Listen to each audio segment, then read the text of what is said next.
A purchaser buys a large quantity of a product from a seller to be delivered over an extended period of time.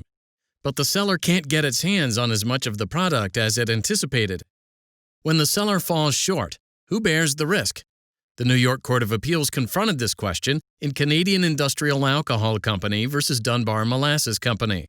Canadian Industrial Alcohol Company, which we'll call Canadian Industrial, contracted to buy 1,500,000 gallons of molasses from Dunbar Molasses Company to be sourced from the National Sugar Refinery in Yonkers, New York.